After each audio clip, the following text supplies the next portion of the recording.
Bonjour, bonsoir en fonction de l'heure que vous regardez cette vidéo. Bienvenue sur Maths avec un accent.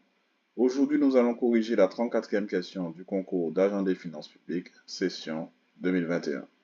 Je vous invite également à vous abonner à cette chaîne en cliquant sur la cloche et à mettre un pouce j'aime aussi à cette vidéo pour la pousser par rapport à l'algorithme. Donc, on va commencer tout de suite. Donc, on a une figure géométrique composée de deux triangles. On a ADB, un triangle isocèle rectangle en D, et ABC, un triangle isocèle également, et qui est rectangle en B. On a BD qui est égal à 8 cm. Calculer AC. Bon, là, il faut savoir lire la codification géométrique.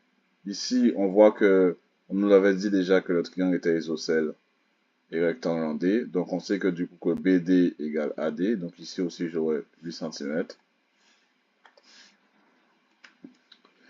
Ici, donc la longueur BC est égale à la longueur BA. Donc il nous faut absolument BA pour trouver la longueur BC. En fait, c'est ça qui va être la stratégie ici. On va devoir utiliser le théorème de Pythagore pour trouver AB. Et donc en déduire du coup BC. Et encore utiliser le théorème de Pythagore pour en faire trouver AC. Donc, on va s'y mettre. On sait que d'après le théorème de Pythagore dans le triangle ABD, on sait du coup que AB au carré, l'hypoténuse au carré, est égale à la somme des carrés des autres côtés. C'est-à-dire AD au carré plus BD au carré.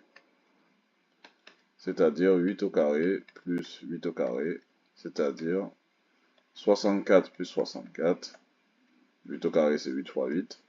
Et ça nous fait 128. Donc on a du coup AB au carré qui est égal à 128. Par conséquent, AB va être égal à la racine carrée de 128. Hop. OK. Ensuite, du coup, ici, on a racine carrée de 128. Ici aussi, on aura racine carrée de 128. Du coup, on va pouvoir trouver AC. Mais de la même manière, d'après le théorème de Pythagore, on a AC carré qui va être égal à AB carré plus BC au carré.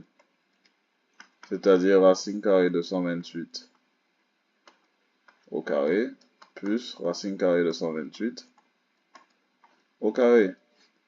Ce qui fait 128 plus 128, ce qui fait 256. OK? Donc on a AC carré qui est égal à 256. Donc ça veut dire que AC va être égal à racine carrée de 256. Alors quand on connaît les carrés parfaits, on sait que racine carrée de 256, ben, ça nous fait 16 en fait. Mais si on ne connaît pas, on peut toujours décomposer 256. On va le faire pour la forme. 256, qu'est-ce que c'est? C'est d'abord divisible par 2. Donc on décompose 256 en produit de facteur premier. Ça nous fait du coup 128. Qui est divisé par 2, ça nous fait 64.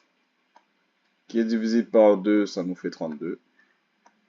Qui est divisé par 2, ça nous fait 16. Qui est divisé par 2, ça nous fait 8.